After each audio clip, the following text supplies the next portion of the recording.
the right time with the right commitment. I was president of the Selma City Teachers Association. And then we had agreed that, and I persuaded teachers for the first time to engage in a teachers' march. And so we agreed, after they signed their names to a petition, that we were going to march as a teacher group. And so on January 22nd, we met at Clark Elementary School here, which was the school where I attended the first grade through the sixth grade. We met upstairs, and we marched double file. My partner was my 10th, 11th, and 12th grade science teacher. His name was Mr. A.J. Durgan. He was the incoming president of the Selma City Teachers Association. And we led that march, teachers, for the first time in the United States, coming down the steps of Clark Elementary School, down Lawn Street, down to Alabama Avenue, down to the courthouse. Teachers, for the first time. Getting down to the county courthouse, that was standing next to the steps, the superintendent of education, the chairman of the board of education, to persuade me, because I was a teacher, to take the teachers back to the school, because we had made a point, and that no longer should we try to pursue that right from that particular point. And I told him we had a right to be at the county courthouse. It was our courthouse. We were not backing down from our right to be there. And I asked the superintendent and the chairman of the board, who signed my check, to step aside. We went up those steps. Jim Clark had his deputies across the door, and he indicated that we were trying to make a mockery out of his courthouse. And we indicated to him that that was our courthouse also. He gave us 1 minute to move off of those steps. At the expiration of that minute, he took the billy club and jabbed us down the steps on the sidewalk. And my partner, Mr. A.J. Durgan, who, as I said, was my teacher, he was not quite used to that stuff like I was. And he asked me on the ground, he said, "What shall we do?" I said, "We are going back." He said, Yeah. And so we went back the second time. We jabbed down the steps after a minute, and he asked me the same question. I gave him the same answer, and he gave me the same response. The third time we went, I really was trying to get all the teachers arrested because teachers were not aware of the tremendous influence. They were the largest black professional group here in Dallas County. And so after going back the third time, he said, "If you don't go up these steps," Jim Clark said, "we're going to arrest you." I said to myself, "Exactly what I want you to do." And so at about 45 seconds before that minute expired, someone on the inside of the courthouse came and pulled him on the inside of the courthouse door and said, I didn't go in there with him, but I can imagine what they told him. "For goodness sake, don't arrest those teachers." That's right. That was from the Reverend Dr. Frederick D. Reese, the man who invited Dr. Martin Luther King to Selma, the man who was instrumental in getting John Lewis and the SNCC group in Selma. The list goes on and on and on. No, And we are no. honored to be here. Go ahead, bro. I got to cut y'all. Gonna start being controversial. Okay. Also the man who Martin Luther King and all them turned their back on too. Well, that's true. That That's true. Alabama when Yeah. he got an embezzlement charge. That's right. That's right. So we are the grandsons of Reverend Dr. Frederick D. Reese, the man that was instrumental in leading the movement in Selma, Alabama. Y'all know what time it is. Y'all know who Granddaddy was. We can go down that list, but we have a full packed show for today. We have one special guest, and we might have two. Now that might be the first time ever in the Lineage podcast, and these ladies are black. You know what? Let me not even give it away. I'm looking at both of their bios, and I don't want to give them away because I want y'all to stay tuned in because we like to show our Black people love, and especially I'll say this: they are Black women, so we already know what time that is. We already know how they're not represented enough, but these ladies, these young ladies, are coming on here and they are gracing us with their presence and telling us what they do. And we like to show love to our own people. Speaking of showing love, gotta give a special condolences to my father-in-law who passed yesterday, Mr. Charlie Lee Maines. Really good guy. Love him to death. We're gonna miss him. There's a picture of him. He owned this. Now, we should have had him on the podcast. He would have been a great guest. He owned dry cleaners for years. That's right. And this is me and him at our wedding, me and my wife's wedding. He owned the dry cleaners for years, and he was the definition of an entrepreneur. Real cool guy, man. Passed away yesterday at 77. His funeral will be next Friday. If anybody want to know all the information, family, y'all hit me up. Y'all know what time it is. But Stand up really, guy. really stand up guy. Charlie Lee was cool. Charlie Lee Maines was cool, and really gonna miss him. But it's a part of life, and so we have to understand that. He had grandkids and great grandkids, so that's a good. That's always a blessing, with that. So we understand that, but we really gonna truly miss him. We have a great show today. Great impactful show. If you do not have the book Selma Self-Sacrifice, please get that. That is on Amazon. Y'all already know, if you have not booked the FD Reese Historical Tour, hosted by me and my brother, we will take you on a tour at the house at my grandfather and grandmother's house, which is a historical site in the state of Alabama. We are working on getting a national site. We got the Double Good Popcorn Foundation coming up. We got Mr. Voting Rights, the mascot of the Reese Enterprise and the Frederick D. Reese Foundation, getting stitched up right now. Remember, we have a lot of things going on. We appreciate our team behind us. So y'all know how we do in the beginning of the show. We got to get our health right. In the African American community, you know how sometimes we can drop the ball with our health. So y'all already know who is here to give us our health segment of every week, and she does a lovely job. We got First Nurse Miss Kimberly Reese coming up in 30 seconds. So please, y'all don't go nowhere. In 30 seconds, we will be back with Mrs. Kimberly Reese, and we're going to do the Double Good Foundation, and then we're going to bring our guest in. They are backstage getting ready, getting prepared. So you don't want to miss this. So we'll be right back in 30 seconds with First Nurse Miss Kimberly Reese.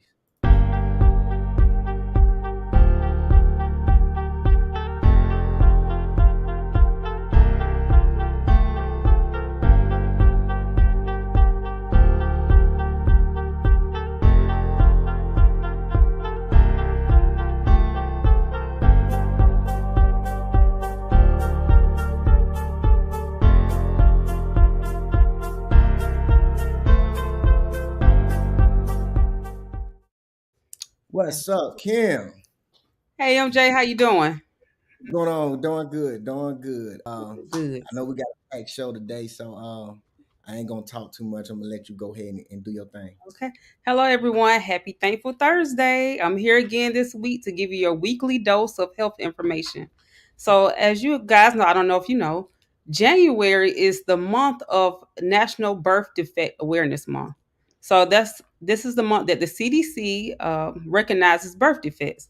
So, hence, this is what I'm going to talk about today: birth defects, since it's National Birth Defects Awareness Month. So the first, as I mentioned before, CDC recognizes January as National Birth Defect Awareness Month. This is a time to raise awareness about birth defects and highlight efforts to improve the health of people living with these conditions across their lifespan. Join the nationwide effort to raise awareness of birth defects and their impact on individuals, parents, and families. I'm also going to read now the awareness of the birth defects across the lifespan.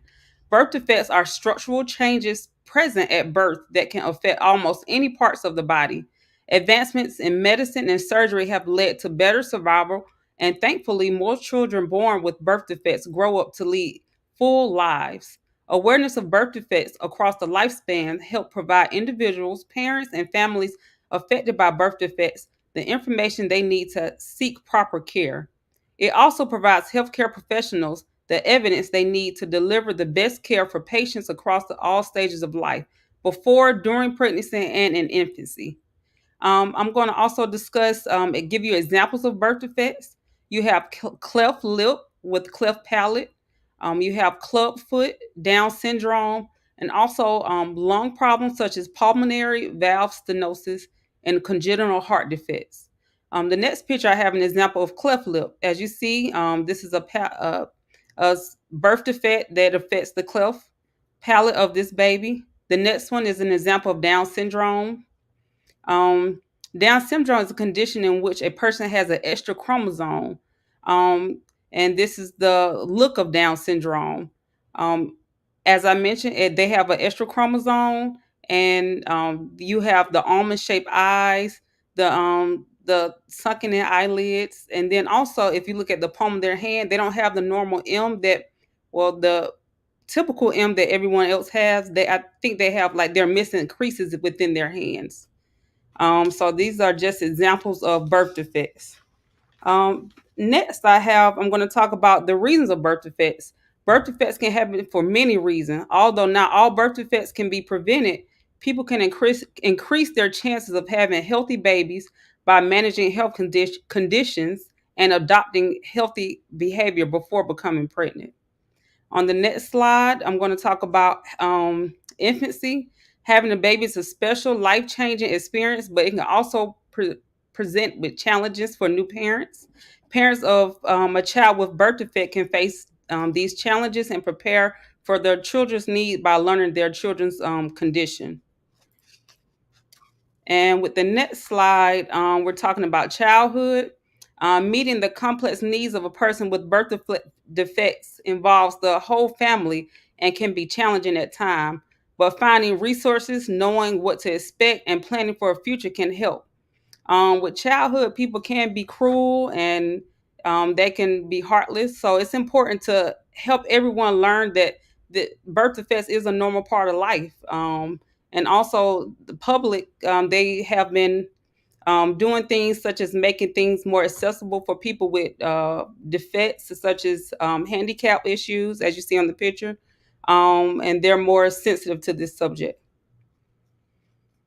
The next one, adolescents and young adults living with birth defects may face unique challenges as they transition from childhood to adulthood.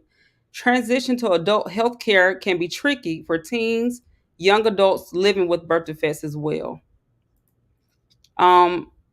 With every pregnancy, a woman starts out with a 3% chance of having a baby with a birth defect, regardless of underlying health conditions or lifestyle factors. Many women with birth defects and other health conditions have healthy, uneventful pregnancies. And last but not least, I'm going to leave you with preventions, what you can do to possibly prevent birth defects. Women, you want to take a vitamin with 400 milligrams of folic acid daily if you're planning to become pregnant. Don't drink or smoke, of course. Talk to your doctor about vaccinations. Wash your hands often with soap, water, and to prevent infection.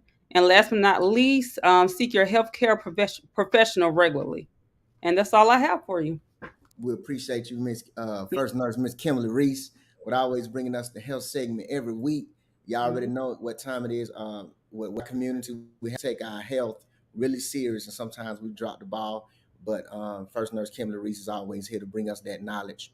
So we will be back after this commercial. We're going to talk about the foundation. Then we will have our guest. Both of them are here. So we will have our guest for the Lineage podcast. You don't want to miss this. We appreciate you, Kim. We'll be right back. All right. And I persuaded teachers for the first time to engage in a teachers' march. And so we agreed that we were going to march. Nice.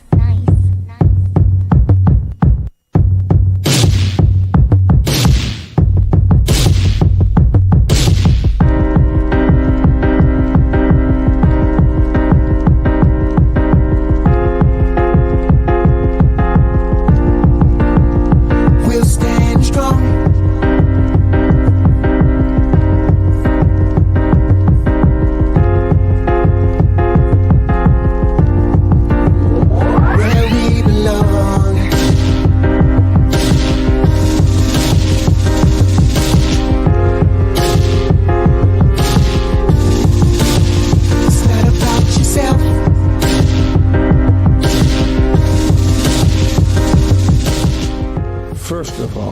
serving notice on our nation. It's Dr. Frederick Douglass Reese. We march. We march. We march.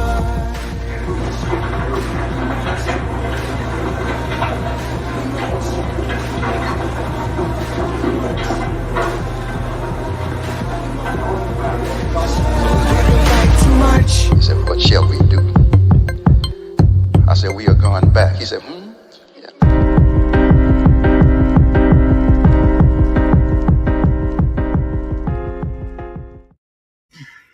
Yes, that was y'all. I really like that commercial. That was a song in the background by yours truly, MJ Reese, called March. What I'm gonna do is I'm gonna do the fundraiser after we bring our guests on because they've been patiently waiting.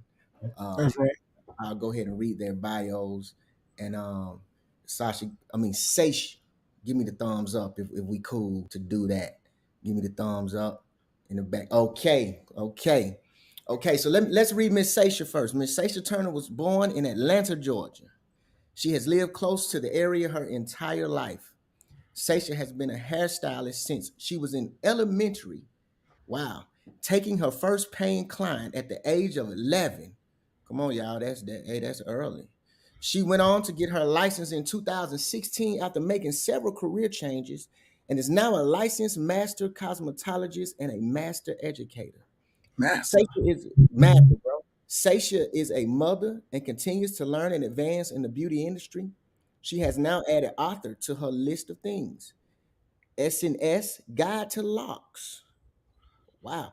The second part of the book comes out January the 27th. We're going to talk about that, which is a lock guide handbook, giving out knowledge. Sasha also has her organization Gifts for Clayton that she is working to make a nonprofit. She has been providing gifts for the holidays for over 8 years to families in Georgia. Sasha is looking to build her brand and educate people to be their own bosses and help those that help themselves. She got the information. We're going to get that out. She's going to get that out. Now, we also have, I said on the Lineage Podcast, this might be the first time that we have two guests in one place. Might be the first time. Let's talk about Miss Anastasia Beeman. Was born in Stockbridge, Georgia on December 11, 1996. They are young ladies. She decided in her senior year of high school that she wanted to do hair and attend Empire Beauty School in 2016, where she graduated from the Master Cosmetologist program. She is a mom of 3 boys and recently became married in 2021. She got the ring.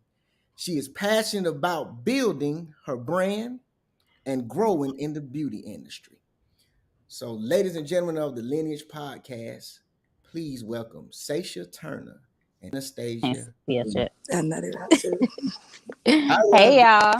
Now, no, listen, we got Sasha Turner on here. I'm gonna find a way to put Miss Anastasia Beeman name on here also. So how are you ladies doing?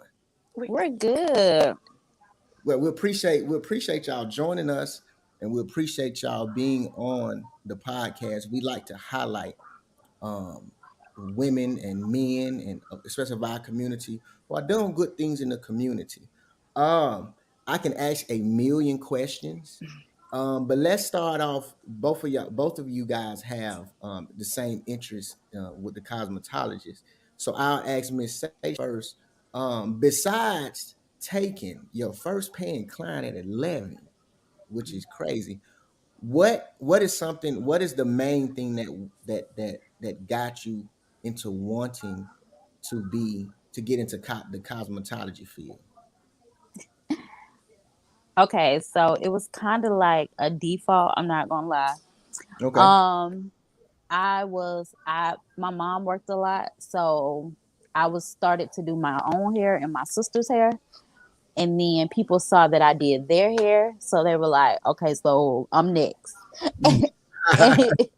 and it grew from there. Okay. What about you, Miss Anastasia? What drove you to get into that field? I literally left my last section of high school to go to Riverdale. I went to Drew at first, but I went to Riverdale because they had the cosmetology program. I always knew. Same thing like Seisha, doing everybody's hair in the family. I just knew. Okay. What I'll ask this because I find it very interesting when women are in that field because a lot of people will take it for granted, like, oh, you just standing there, you doing hair, but it can be tiring. You know what I'm saying? It We're can be we're tiring. really therapists on the slick. That's right. I think people enjoy coming. I think people enjoy the satisfaction. I think people enjoy just talking. Yeah, and they Yeah. choose you, and I Right. choose you as well. So yeah, definitely, it's bigger than just standing on our feet. I was standing on my feet pregnant, and they didn't care about that, huh? Okay, I was still getting their hair done. Right. So yeah, And so we're here. I agree with that because when it's kind of like how we hold barbers and I'm pretty sure ladies hold you guys to Pedestal. the same standards, right? So it's more than just the Yes. grooming, you know. It's Right. more than the Mhm. relationships you talk, you know, like you say, it's therapy. Right. Miss Seisha, now Mhm. about this book. Now it says the second part comes out January 27th. Is that like, in a couple of days, January 27th, like tomorrow? Tomorrow on her Oh birthday. wow. It's Uh, her birthday, you guys. She Tomorrow is got my it. birthday. Oh, nice. Well, happy early birthday. Thank That's you. great. That'll be a great present, right? Yeah. Definitely. So what does the first? Because it says the second part of the book comes out. So and it says author S&S Guide to Life. So are you giving direct, directions on how to grow and take care of the locks? And then the Yep. second part of the book, what would that be about? A continuation or? The second part is a handbook. So when you get a text, the first part is a textbook, and the second part is like a handbook, like a workbook that you get with the textbook when you go to school. You'll get a Mm-hmm. textbook, and then you'll get a book to like work through certain things, and it'll break it down a little bit more. So the second part is considered a workbook, and it has a test in the back, and it also goes into a little bit more detail of how to do the parts and certain things like that. That's interesting. You should So hold you're up giving one. them the complete guide, Yeah. pretty much. Yeah. We So have one with us this today. the original book, Okay. Come up. Oh, you got it. Oh, person. So let me and let this me is ask. us on the bed, Oh man, that's what I'm talking about. That's what I'm talking And then y'all the first to and see then it. this the handbook. Y'all the Really? first to see it. Okay. Y'all the first. So let me So ask. Kevin, I got a question. If Go you ahead, can bro. see my hair, I have locks. So now I know I got a backup person I can go to now Yes, when I get my hair cut. Right, both of us So, now. we're so one. tell me this. So the book that you have is teaching people who want to do locks, teaching them how to start. Okay, start And locks. if you want to learn, you know, Okay. they're sold separately for that reason. Mm. Some people just want to learn, and some people just want to support. Have you ever heard of somebody not even doing hair, and they're just like, I want to support you because it's you? That's right. That's right. Definitely. That's Definitely. right. But we're Mhm. gonna make sure we get those books on hand. We're gonna purchase both of Yeah, I them. was gonna say, how can we Yes. get it? How can we get Right. it? Oh, So it drops tomorrow, and it'll drop online. And you Okay. just order online from our store, and we'll ship it right to you. Okay. And we also have an ebook as well. If you don't want the hard copy or the handheld copy, we have an ebook as well. Oh, that's great. That's So let great. me ask you a question personally. How did y'all meet? So I've been doing hair my whole life, but I Mhm. end up not going back to hair school until 10 years after I graduated high school, even though I'm 25. But Yeah, okay, we'll stick with it. so I decided 10 years after I graduated that I would go back to school and get my license. And she was just graduating high school, and we met in hair school, and she was mean. Very mean. But I knew I needed that as my business partner. I don't know why. I That's was right. very Accountability. bossy That's right. and just knew what I wanted when I was in school. And she ended up getting pregnant, and I just I love pregnant people. So I was just like rubbing on her, making sure the baby was okay and all of that stuff. And we just Fell in clicked from love. there. Literally. Mhm. Yeah. Yeah, That's cool. When So you- now when we're you- like sisters. Literally. That's good because Fight, makeup, and everything, y'all. when you're in business, man, what I've learned is about relationship. Yeah. You can have a good relationship and hold each other accountable and be able to tell each other the hard truth, man, it works. Right. We It go does. through that. We Yeah. do. Yeah. So let me ask you this, because I'm trying to get through the layers. So it says you've been providing gifts for the holidays for over 8 years to families in Yeah. Georgia. Please Yeah. tell me about that. So Gifts for Clayton, I started 8 years ago, and it was just something that I was like, I wanted to find a way to provide Christmas or the holidays and families gifts that aren't able to do it. So it has literally just been a absolutely amazing thing. And that's actually how I met Anastasia Barnes, who actually referred me to you guys. Okay. She Oh, took on really? a family, and she just blessed that family so much. And so me and my other friend Simone has been doing this for a few years, and the other Anastasia, decided that she wanted to help us. And people have just been, doing the thing. I think this past year we had 10 families, but I mean, we've had as many as 12 families. Then we had as low as 2 families. But Okay. every year, and how we do it is we have families, and then we have specific people who donate to those specific families. So, and we call those like sponsors. So everybody gets a chance to sponsor a family. And sometimes we have to break the family down into individual people, and one person will sponsor each child if we can't get somebody to sponsor the whole family. But Okay. I mean, it has just worked itself out every single year, and I'm just so happy. I'm elated. Yeah. Wow, that's She's very emotional about it too. She cries every time she does something for someone. And I'm just, yeah. that's She So loves it. Angela, that's something the foundation should be a part of. This, right. we should partner with y'all in that. Most definitely. Another good person. I don't know if you know this person, LaDonna Hampton in Clayton County. She does the Juneteenth celebration. LaDonna. Yeah. Yes. Yeah, that's my friend.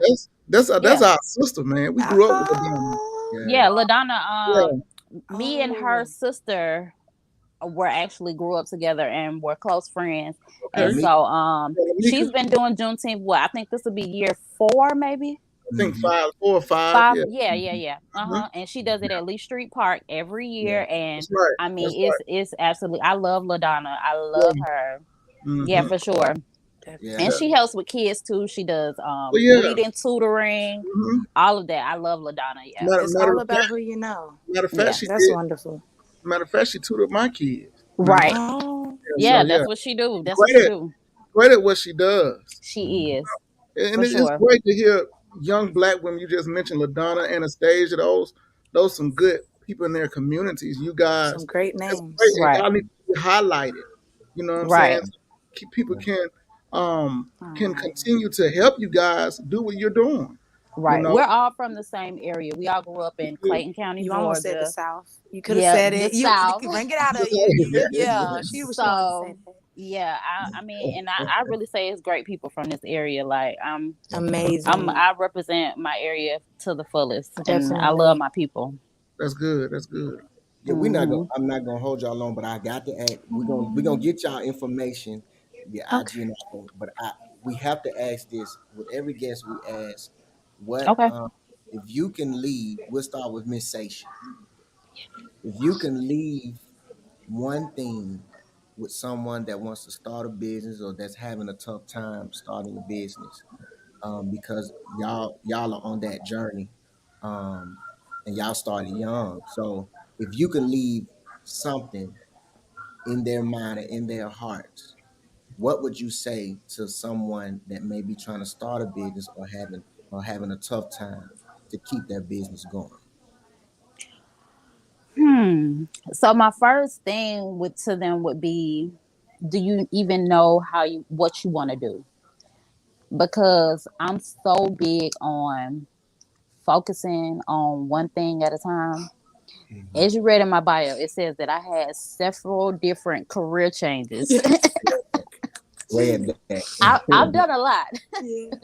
I mean, I've done so much. I've owned my own magazine. I've done just so many other things. I even helped tried to relaunch the first Black owned and operated radio station, WERD. And I told Anastasia about that, where Martin Luther King used to broadcast in the Mason Building off of Auburn Avenue, right above Madam C.J. Walker's museum in Yeah. Atlanta, Georgia.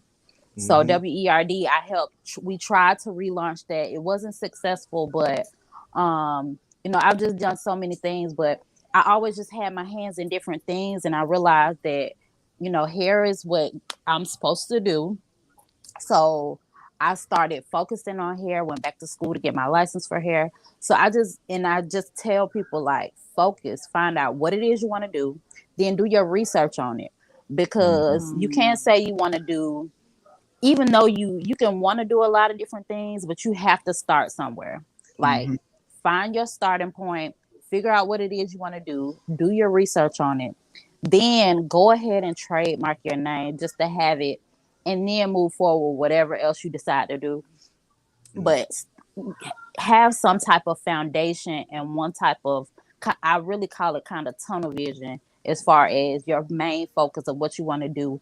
And then from that point, you can always do other things. Like, we're hairstylists, but we also have our own products. We have our own books. We sell lock jewelry. But we found our Baby lane. shit. No, I'm just kidding. we found our lane, and then we are doing our best to take over the lane. Yes. There you go. And so I'm just like, find your lane and take over. Even though you can, own an Airbnb and, own something else and do all of these other things, but just find out what you want to do and focus on it and start there first, and then start the next thing. I'm a firm believer in a jack of all trades is a master of none. You have to find one thing to do and focus on that, and then everything else will work itself out. That's right. 100% agree. What, Miss Anastasia? What would I would just say, no one ever said it's gonna be easy. It's definitely going to be hard. It's all about who you know. Professionalism is key until your peace is tampered with. Surround yourself by people who tell you what you don't want to hear. I promise you, Sasha tells me what I don't want to hear every day, and I promise you, it makes me 10 times better.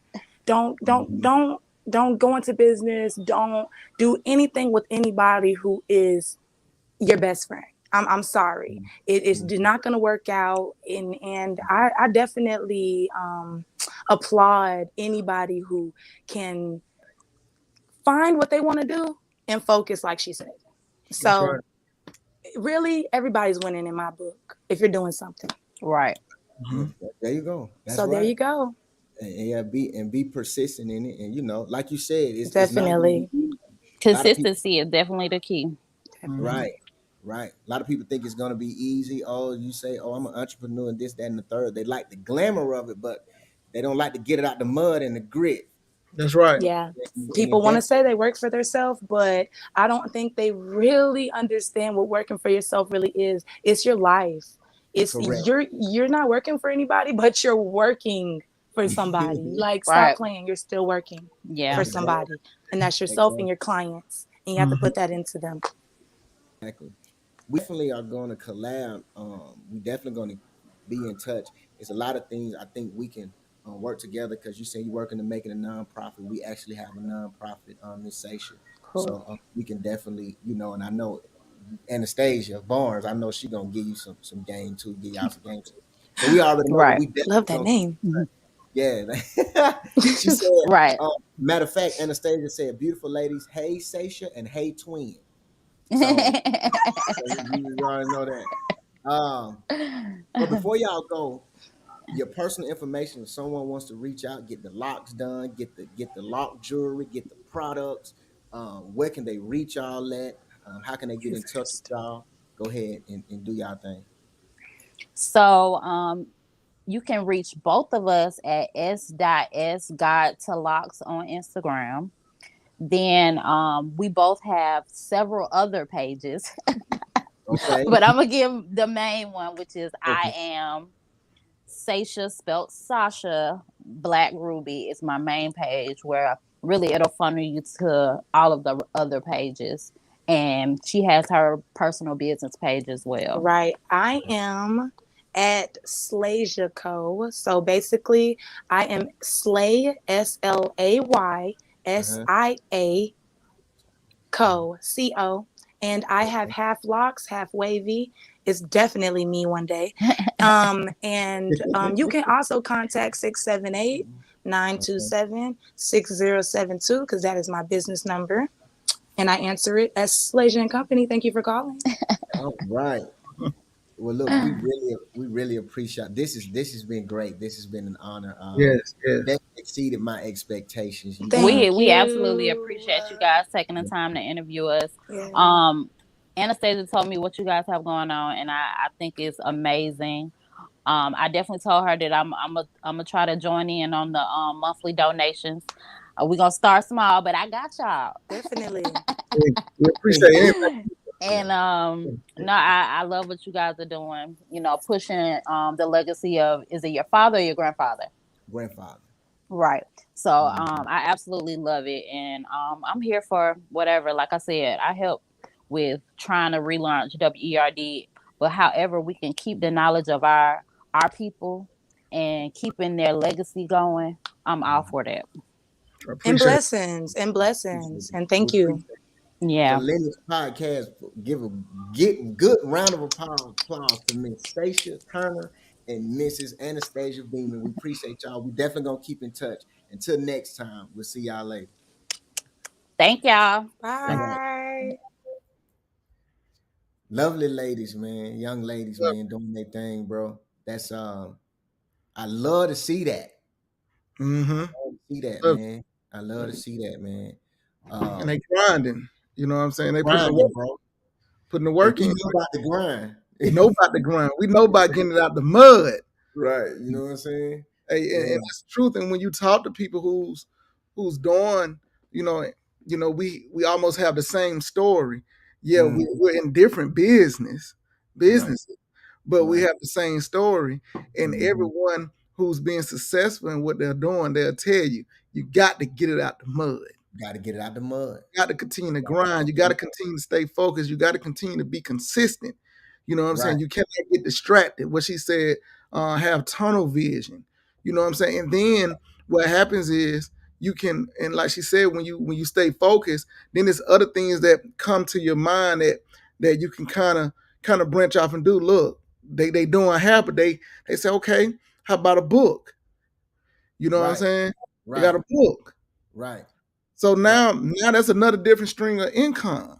You know what I'm saying? That's another different string of income. Now we got book sales. Now what we should do, go to seminars and all this and sell our book and tell people why we created this book. We created it, because people who want to learn how to do lots, grow lots, or just want to support. You know what I'm saying? They are masters is what they do. Mm-hmm. And they should be respected, man. That's great.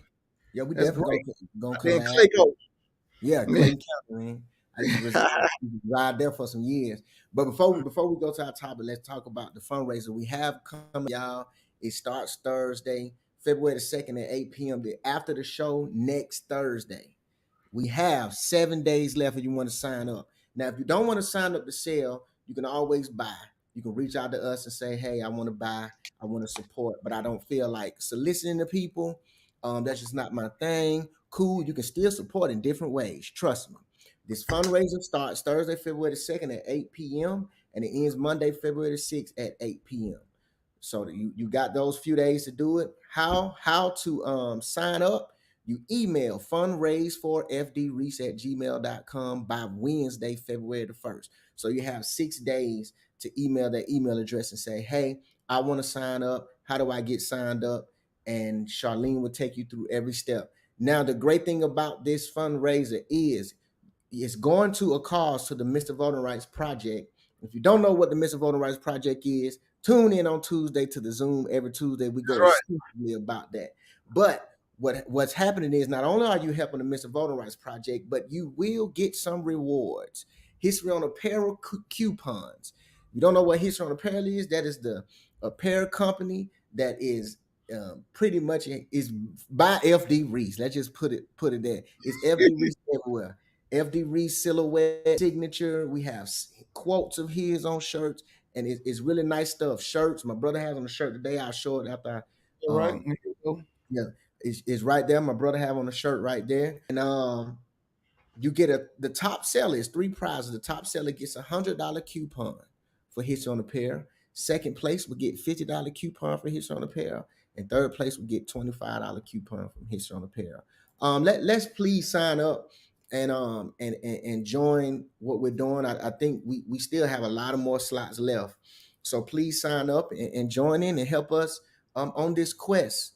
Help us on this quest. So let's get into some topics. I must say, man, I got to commend you. I'm glad that you do all the business side, because if it was up to me, I would mess it all up. You know what I'm saying? I would mess it up, bro. I ain't gonna lie, I got to get props on that one, man. I got to. You already know. I know when your strengths, when you start talking about Black Wall Street and you start preaching, I know how to do like this and step back. That's your gift. So hey, we're a good tag team. We know the strengths and weaknesses. So it's all good. But yeah, y'all joining everything we have going on Tuesday. Tuesday at 7:00 is the Zoom meeting. We will be promoting. Once we get off this show tonight, we're gonna start promoting, because everyone has to get on this Zoom call. Everyone, your mama, sister, cousin, teacher, the president of your company, your supervisor, your boss, your co-worker, your child, everyone needs to hear about Reverend Dr. Frederick D. Reese. And my brother went to I let him touch a little bit on that. He went to the gathering spot. The gathering spot. Touch on that a little bit, bro. Yeah, man, I went to the gathering spot, man, in Atlanta, Georgia. A lot of people don't know the gathering spot is Black owned. And they have a few locations in Atlanta, Washington, D.C., Chicago. And I just had a great time networking with different entrepreneurs, professional people, man, that just want to work. Basically, they have the same mindset as Sasha and Anastasia, who just got off the line.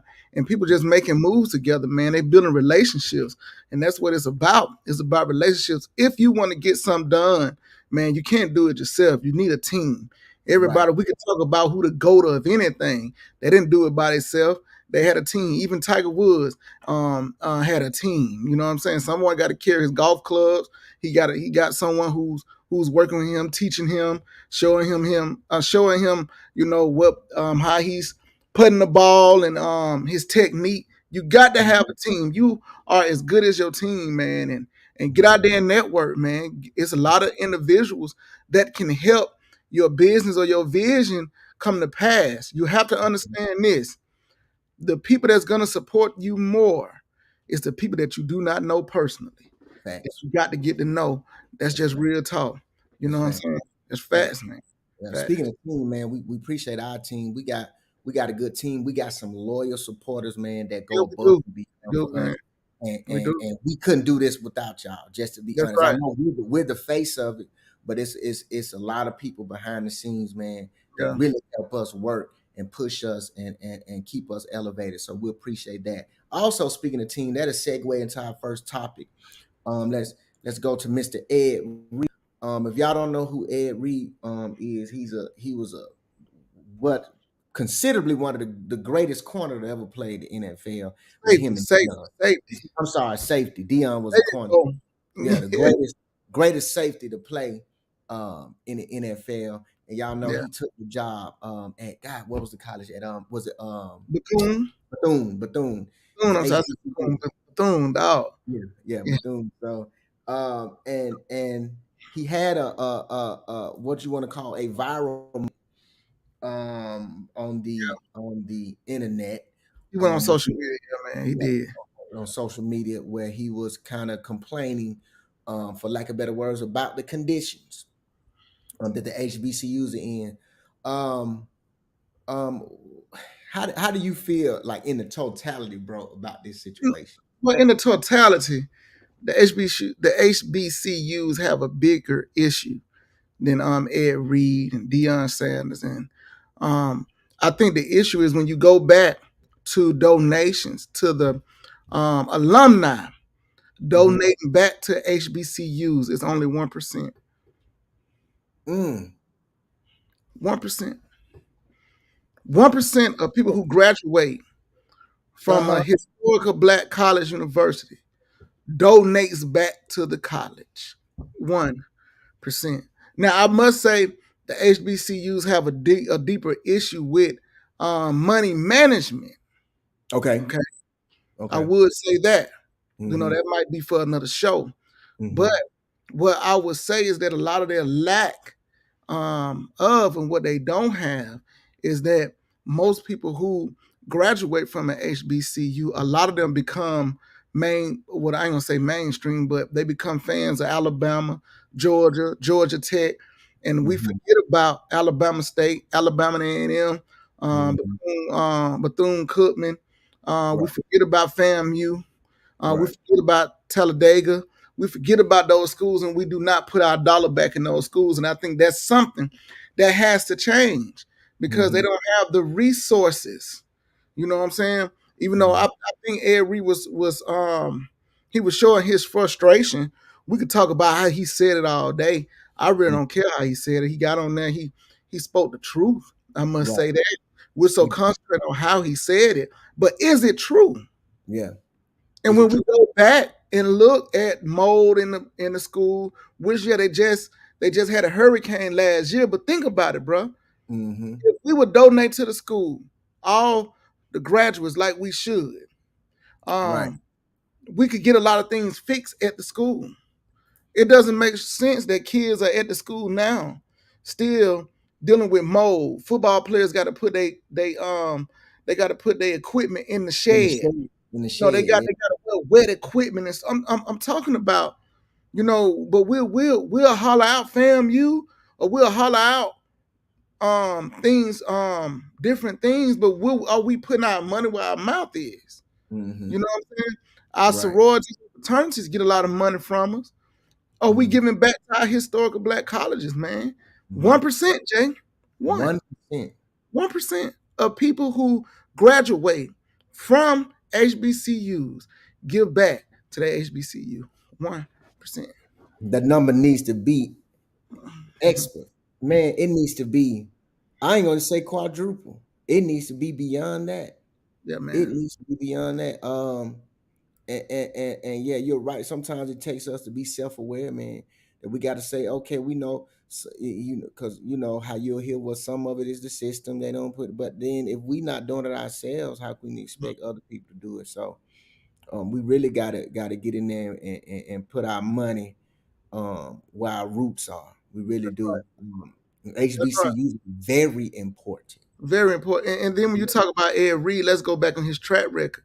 Y'all gonna understand this. Ed Reed is a millionaire. He could be where he want to be when he want to be.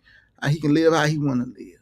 He Mhm. has consistently, out of even during his playing years, but even after retirement, he has consistently worked with young kids. Mhm. He has consistently coached young kids in rural areas.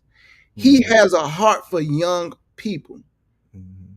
And when someone like him, who is a coach, sees and they go to these places and they see what these athletes are going through, because he was an athlete first, and also he cares about young kids.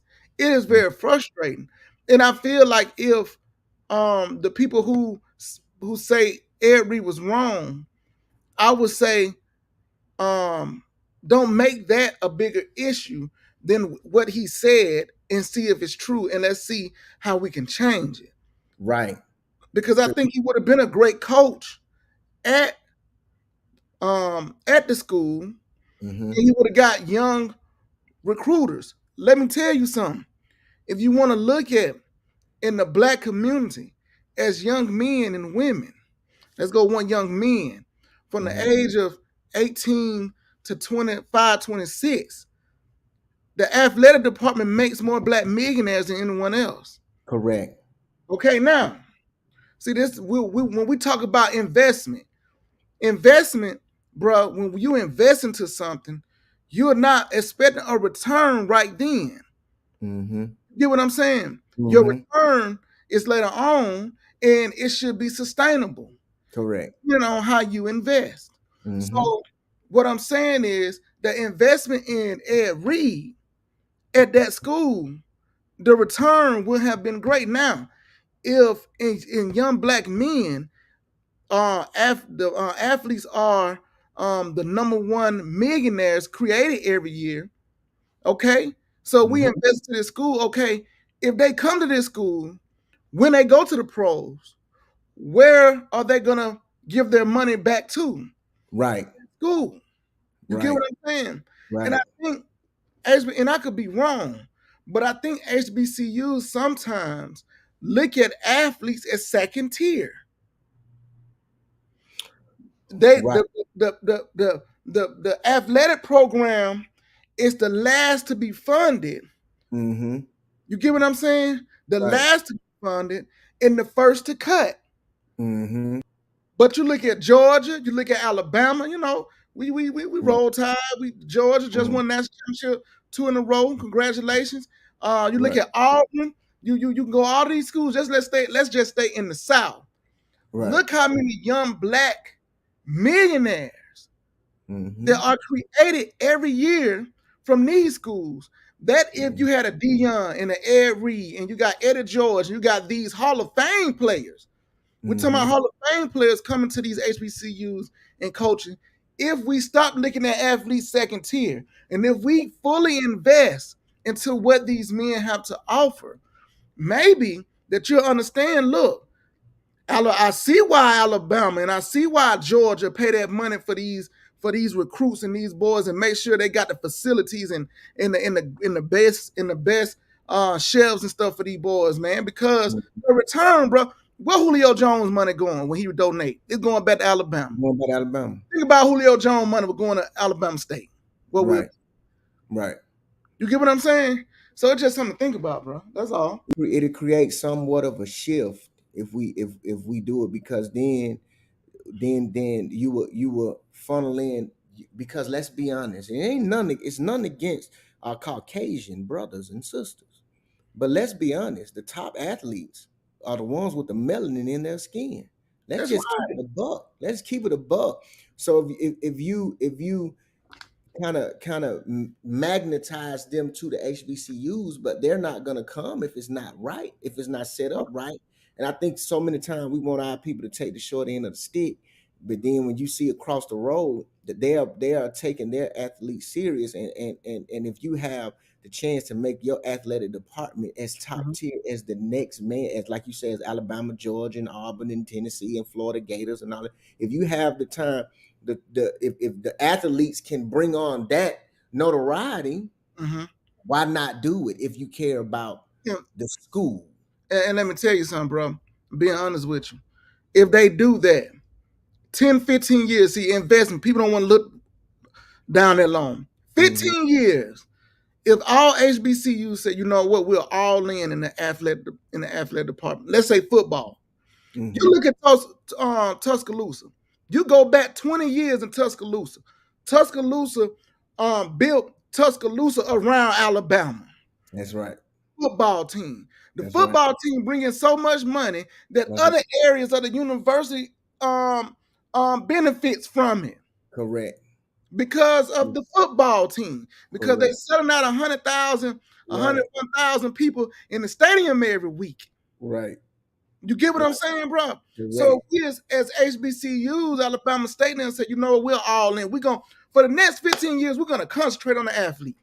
Right. We're going to build our facilities. We're going to get the best coaches, the best facilities. And guess what? What we're going to do, we're going to say, you know what, we're all in. We want our kids to come here. I guarantee you, in the next 15 years, the HBCUs will be something to reckon with, bro. Correct. There will be something to reckon, because guess what? You get your athletes there, hey, man, we make it exciting when we play. You can say what you want to say. They didn't put us in sports, but when they put us in, look what USC did to Alabama and made Bear Bryant say, you know what, I got to go get some of them. Who he was talking about? He was talking about us. Right. That's right, man. But they put their money where their mouth is. They don't look at the athlete as second tier. No, they are the prized possession at the university. Facts. So the mindset has to change, man. If we really gonna show the athlete that we're invested in you, just as we are invested in the doctors and the nurses and the architects, we understand that your gift is that you are a athlete. Right. 100%. Because sometimes that doctor or that architect can't come out there and do what I can do on the field. And do what I do. Can't draw that attention like that. Right. 100%. 100%. So that's my take on it. Eric, you keep doing what you're doing. Like people say, he could have said it better. I don't care how he said it. Whatever. He was right about it. If you're so concentrated on how he said it, you didn't say stuff out the way before. Forgive him. Let's move on. He's needed in the community. Let me just say that. 100% fact. Let's move on to the next topic. This is former 5 Memphis police officers in custody, charged with the murder of Tyree Nichols, beating death. I'm at loss for words about it. It's a shame how they did that young man. It's a shame, bro. And it's five brothers. Let me tell you something right here. Mm-hmm. All of them will be convicted. You already know it. And all of them will get some good time in jail. You know it. You're not gonna see the law have their back like they do. I don't say white folks. Yeah, it's true. So you're gonna see white supremacy, and they gonna see, look, hey man, you ain't above the law. You in Memphis, Tennessee, and watch. Ain't nobody gonna have to march like they had to do for George Floyd. Ain't none of that got to happen. None of it. Right. These brothers going to jail. Mm-hmm. These brothers gonna be convicted, and the judge is gonna give them some time. The judge is not gonna give them a Bible and pray with them in court. What the judge is gonna do, he's gonna use the full letter of the law to rule on his judgment, to give them as much time as he can. Now I want y'all to pay attention with Miss, and was it Amber? God, what was her name? Yeah, was it Amber Gaines? What was it? Amber. God, something. Y'all know who I'm talking about. Lady went in there, the judge, black lady judge, prayed with her, gave her a Bible and all that. In the court, when she went in the wrong apartment and shot a man to death. Guess what? She got what? 3 to 5? Amber Geiger. Remember that, y'all. Now watch the difference in this case. Even though I believe these officers should get whatever is coming to them, they're guilty. But I want to show y'all, I guarantee the judge that oversee this case not gonna have a Bible and pray with them and give them the least amount of time. Watch. You heard it here first. Watch. Amber Geiger got, I think, 10 years. 10 years. She'll do 5. Yeah, she's gonna do 5 on good behavior. She might do the rest on probation, something like that. I won't be surprised she get out this year. Right. Yeah. Watch. So, man, it's a sad case for both ways. It is sad both ways. Both ways, man. It's just, I'm at a loss for words with that one. Let's go to our last topic. With this young lady. Oh, you found? I couldn't find the video. Okay. I found the picture, and this lady said, "Let me move this banner right quick." She said, "A model woman says being a good man isn't good enough for her." I heard her say it. I heard the video. And basically what she was explaining was just being a good man for all the boxes is not good enough. What did she say? We have to click or something of that nature. We gotta, being a good man isn't good enough. I want women to tell me. I see, I want some women to tell us, well, what is it? What is, if he's a good man, he check all the boxes and he still ain't good enough. What are you missing? I don't understand it. You know what I'm saying? I don't. I don't get it. I don't get that notion. Yeah. So, but she said that if you don't make her laugh or they don't click, something like that, I don't understand it, bro. But we'll get knuckleheads all because he made me laugh. We get them all our time. He the jock. He made me laugh, but then he can't provide. You know what I'm saying? He don't know how to treat you, but he makes me laugh. Mhm. His personality is great, but he don't check all the boxes. Where is the Where do they meet in the middle? I just want to know. You know what? I had a conversation with a friend. I'm not gonna say her name. A friend that you know about 2-3 days ago. She called me and asked me, "What you think about this?" And I pretty much told her, for lack of better words, your list has to switch.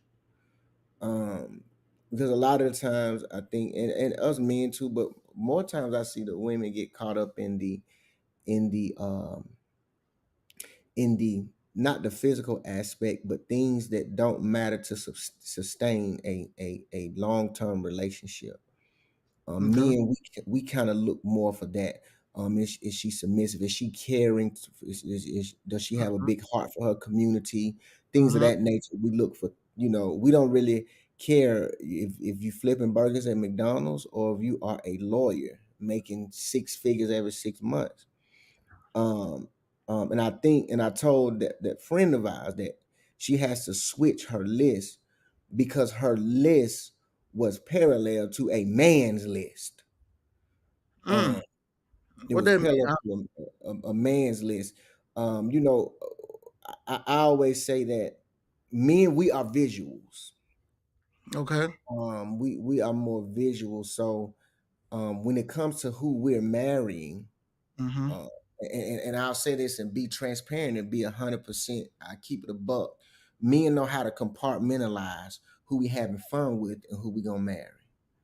And I think what women try to do is they want him to come already made and ready, everything. He got to check, if it's 10 boxes, he got to check 10. And I think that's where this woman was going. So he can look good, he can provide, he can love his mama, he can do this. But if he don't make me laugh, then that ain't good enough. He a good man, but he not good enough for me. And I think men, we understand the marathon because sometimes we'll get one, well, she can't cook that good, but we're gonna work with it. We're gonna stay in there. We're gonna eat a bad food until she get it right. And things of that nature. So I think if that woman would kind of get the you got to switch your list. Like I told my friend, the top looks can't be at the top of women's list as it is in man.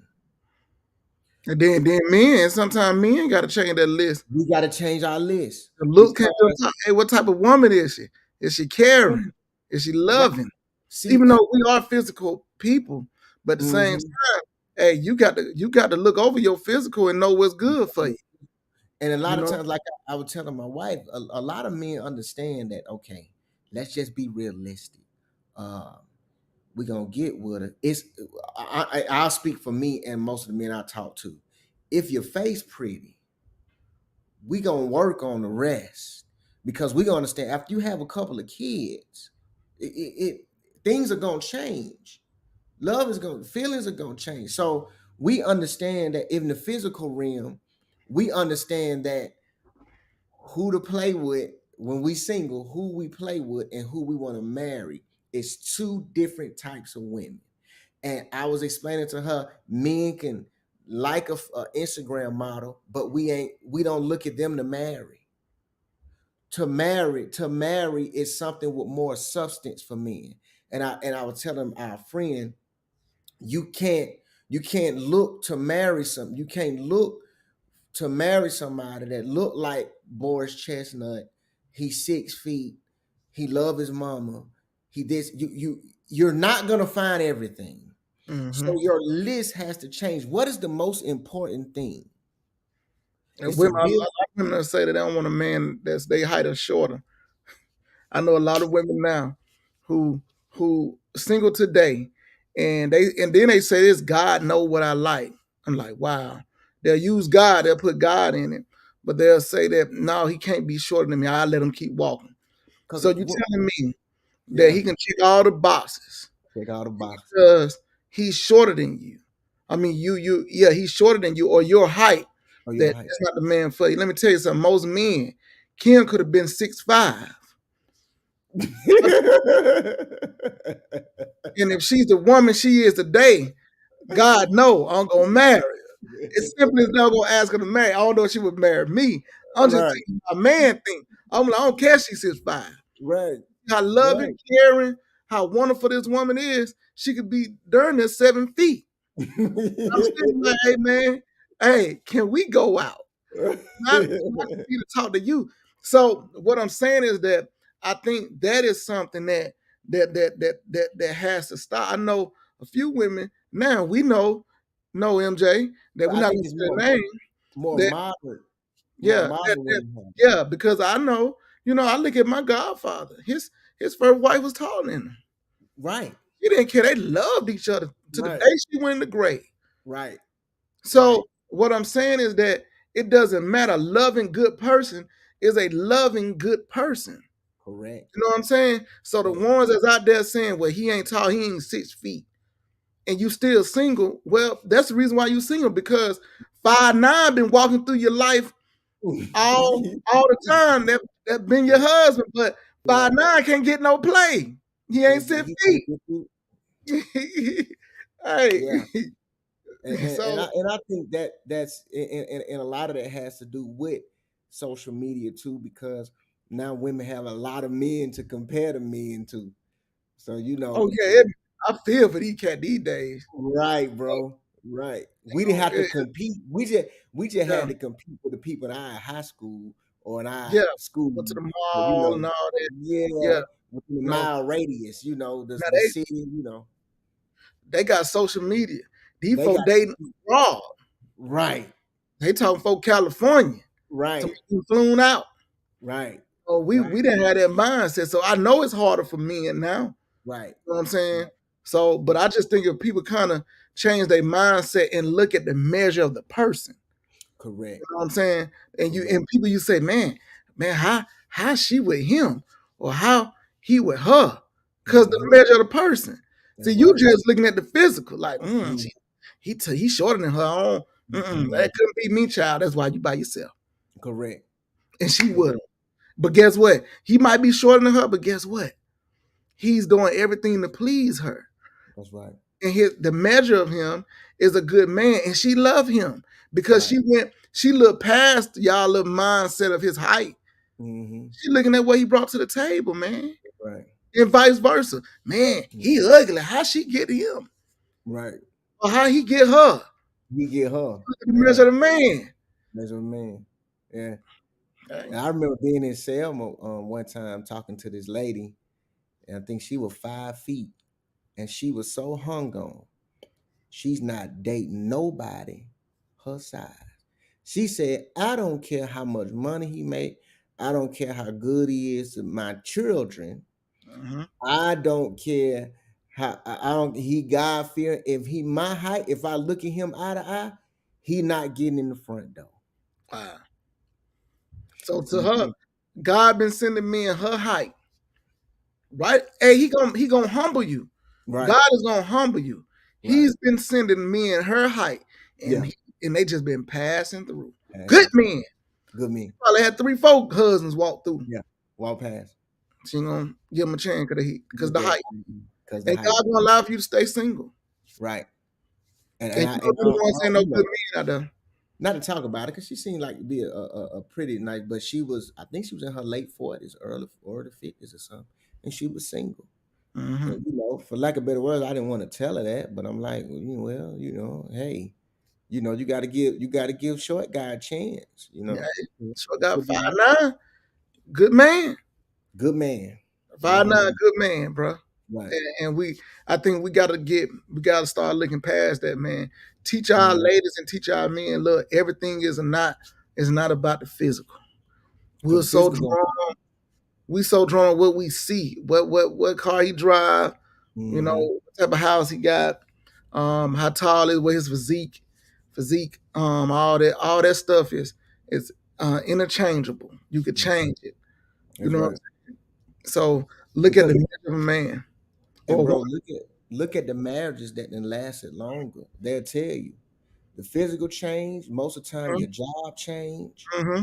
The amount of money you make change. Mm-hmm. So when you can't coexist with anybody, and even when those things change, still be in a position to still love each other and care for each other, and not look down upon each other, then that shows a good marriage, because you're looking for characteristics to sustain a long relationship when life happens. Because come on, you line up 10 marriages, 10 marriages out of 10 gonna tell you life gonna happen. He may lose a job, she may lose a job, we may have a baby, and this gonna change. My weight gonna change, her weight gonna change. So if we always just looking at physical, you never be satisfied. you never I don't get nothing. I'll go back to our Godfather. Both of his wives that he has, his wife now, and Miss Rosemary, she passed. Both of his wives were taller than him. Let me tell you something. Now that should speak the measure of the women, because they chose to say height don't matter. Now we'll say ain't no good men and women out there, but they've been married twice. I'm talking about married to W. Part. Both of their partners passed away. Right. They met each other. Yes. I think at Dairy Queen or something. I forgot the story. Some ice cream spot. Yeah. They're married. They're married. Two married people. See, when you have husband and wife, huh? I said, we was in the wedding. I appreciate the wedding. Right, that's right. Married twice. So people say ain't no good men and women that know. It's your list. Right. How she get two men? How she get two? But you say ain't no good ones out there. She got two. She got two, and he got two. And he got two. You get what I'm saying? So it's the list, and they look at the measure of the person. Mm-hmm. You get what I'm saying? We have been, both of us, we have been, and I know you'll agree with me, we have been blessed tremendously to be around couples that have been, I'm talking about seasoned marriages. Seasoned. Look, think about seasoned. We talking about our grandparents, our parents. We talking about you can go Phoebe and Demetrius, our cousins. You can go I look at Miss and Miss Jolly, 50 years. Hey, Pastor 50 some years. Look, and they would tell you the same thing. Same thing. But we don't know nothing. We can talk about 300 years of marriage. Easy. 300. Easy. You know what I'm saying? A married folks. And you go back and look at their wedding pictures, no disrespect to none of them, but in most of their wedding pictures, they don't look the same. They don't look the same. But you can't tell them nothing about their partner. That's right. Can't tell them nothing, bro. Love them to death. When you see one, you see the other. That's right. Because see, what I'm saying is what we saying is the characteristics that, and each one of the marriages, if you set them, I might do that, bro. I might sit and interview every last married couple. Got to, every bro. last married couple, and do some type of special. We got to with each one of those couples, and I guarantee you they had a story. Either somebody lost a job, somebody got sick. I let mama, but my dad was in the hospital for how long was dad in the hospital when he had Guillain-Barré syndrome, paralyzed. You can go down the list. Hey, remember dad had that car that only went backwards. Only went in reverse. Come on, man. You married 40 years this year. 40 years in June. They make it up. We had a TV in the living room. We can lay in, mom nigga lay in their bedroom and watch the TV from their bedroom. That's right. In Arkansas. Come on, MJ. We talking about 40 years of marriage now. 40 years, man. Come on, bro. 40 years. Come on. Them stories. Yeah. There's some stories, bro. Yeah. Guarantee you talk to Mr. and Miss Jolly. Some stories. Some wisdom. But they don't know nothing. Right. They don't know nothing. And then the women of today are called Miss Jolly, called our mama, called Sister LaVon, they'll call all them women weak. Yeah, Aline, we think about how long Mr. and Miss Perkins was married. Come on, man. When he passed, He passed. Come on, that was 60-some years too. 60-some years. MJ, come on, I'm trying. We can do 3. We might be working on 400 years of marriage experience. Right. Experience in marriage. I probably can get 400 years. Easy. Easy. Easy. MJ. Easy. And these folks these days talking about somebody height. Somebody height. And you know, I know Pastor Dunn, my spiritual father, he ain't gonna get me for this. But if you go to Pastor Dunn married picture, and you go to his picture today, Right. MJ, Right. it's not the same. Yeah. Your brother say, that voice right there. Yeah, 100 pounds difference. But Levon, he loves it.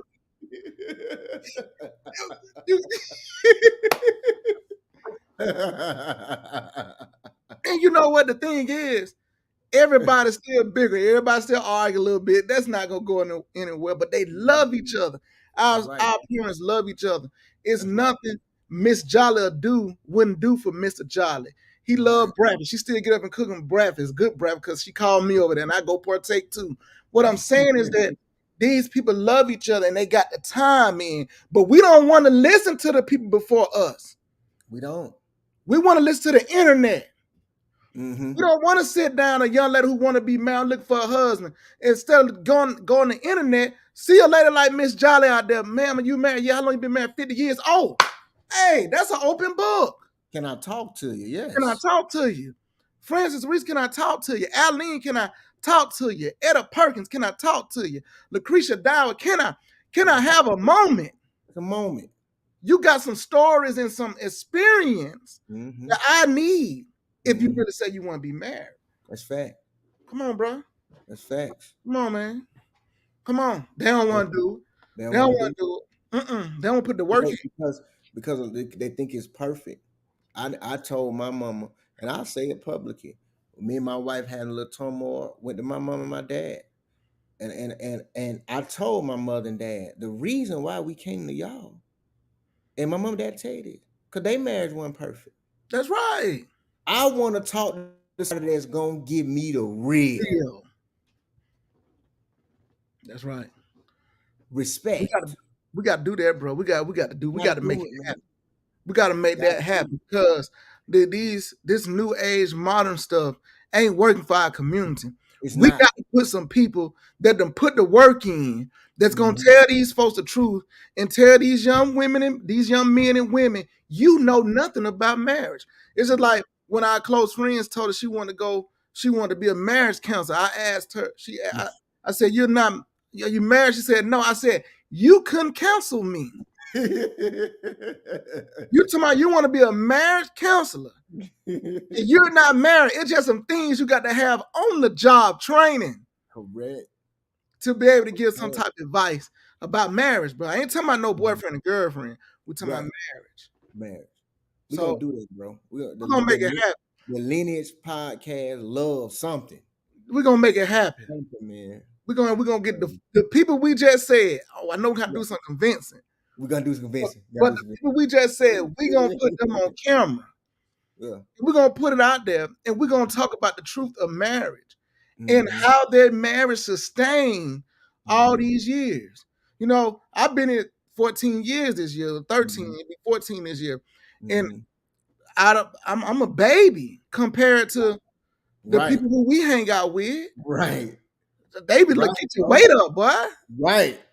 Facts, bro. Get your weight up. You know what I'm saying? So facts.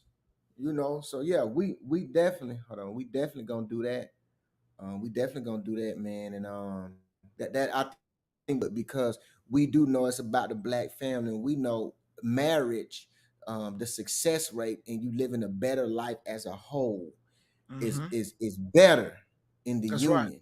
The marriage, that's right. Man. Marriage. That is ain't what nothing like having a partner, bro.